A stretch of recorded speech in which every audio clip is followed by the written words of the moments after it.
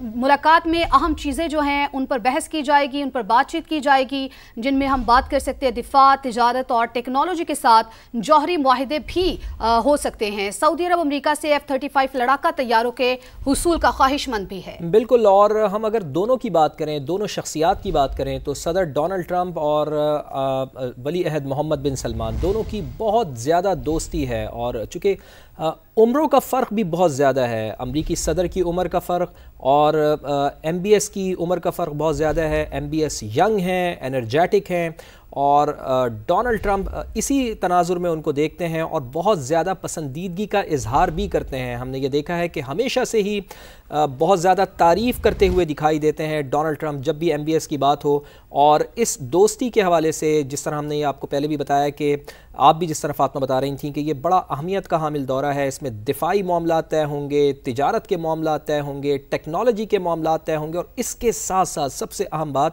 کہ جوہری معاہدے پر بھی بات چیت ہوگی۔ اور F-35 لڑاکا طیارہ جو اس وقت یہ کہا جاتا ہے کہ دنیا کا سب سے جدید لڑاکا طیارہ ہے، اس کو دینے کی بھی بات ہو رہی ہے، اس کے حصول کا خواہش مند ہے سعودی عرب، اور اسی دورے میں یہ فیصلہ ہوگا کہ آیا F-35 طیارہ، یہ لڑاکا طیارہ امریکہ سعودی عرب کو دیتا ہے یا نہیں دیتا۔ اور اس کے ساتھ ساتھ صدر ڈونلڈ ٹرمپ کی یہ خواہش ہے کہ ایم بی ایس یعنی کہ سعودی عرب ایک بڑی سرمایہ کاری کرے، 600 ارب ڈالرز کی سعودی سرمایہ کاری چاہتے ہیں، امریکی میڈیا یہ رپورٹ کر رہا ہے۔ تو ہمیشہ سے یہ خواہش ہے ڈونلڈ ٹرمپ کی کہ بیرونی سرمایہ کاری امریکہ میں آئے، اور اس کے لیے ان کی جانب سے ہم نے یہ دیکھا ہے کہ مسلسل کوششیں بھی جاری رہتی ہیں، اور اسی سلسلے کی یہ کڑی ہے کہ ڈونلڈ ٹرمپ کی یہ خواہش ہے کہ سعودی عرب ایک اچھی سرمایہ کاری کرے۔ 600 ارب ڈالرز تک کی سرمایہ کاری کروانا چاہتے ہیں صدر ڈونلڈ ٹرمپ۔ اب دیکھنا یہ ہے کہ ایم بی ایس اس سلسلے میں کیا یہ سرمایہ کاری کرتے ہیں یا نہیں کرتے۔ تو دونوں جانب مفادات ہیں، ایک طرف سعودی عرب یہ چاہتا ہے کہ اس کا دفاع مضبوط ہو، اور صدر ڈونلڈ ٹرمپ یہ چاہتے ہیں کہ ان کے ملک میں بیرونی سرمایہ کاری آئے۔ اور لیکن اگر ہم تعلقات کی بات کریں، جو تعلقات کی گرم جوشی اس دورے میں دیکھنے میں آ رہی ہے، اس سے بالکل مختلف ہم نے یہ دیکھا تھا کہ جب ڈیموکریٹس کی حکومت تھی، یعنی سابق صدر تھے جو بائیڈن، جب جو بائیڈن کی حکومت تھی تو اس وقت بہت زیادہ تعلقات کشیدہ تھے امریکہ کے اور سعودی عرب کے، اور ہم نے یہ دیکھا کہ اس دوران میں، اس ایرا میں کبھی بھی ایم بی ایس نے امریکہ کا دورہ نہیں کیا، حالانکہ جو بائیڈن نے دورہ کیا تھا سعودی عرب کا، چونکہ جمال خاشقجی کے حوالے سے دونوں جو رہنما تھے ان میں آپس میں کافی زیادہ کشیدگی تھی، ٹینس ماحول تھا، کچھ بیانات دیے تھے جو بائیڈن نے، تو جس کا بہت برا منایا تھا ایم بی ایس نے۔ اور جب ہم نے یہ دیکھا تھا کہ اس تعلقات کی جب اس میں دراڑیں پیدا ہوئیں، اور جب جو بائیڈن نے دورہ کیا سعودی عرب کا تو اس وقت بھی وہ پروٹوکول، وہ گرم جوشی دیکھنے میں نہیں آئی تھی ایم بی ایس کی جانب سے جو بائیڈن کو ملنی چاہیے تھی۔ تو ہم یہ دیکھ رہے ہیں کہ جیسے ہی اب ڈونلڈ ٹرمپ ایک بار پھر صدر بنے ہیں تو یہ تعلقات ایک بار پھر اس میں گرم جوشی پیدا ہوئی ہے۔ تو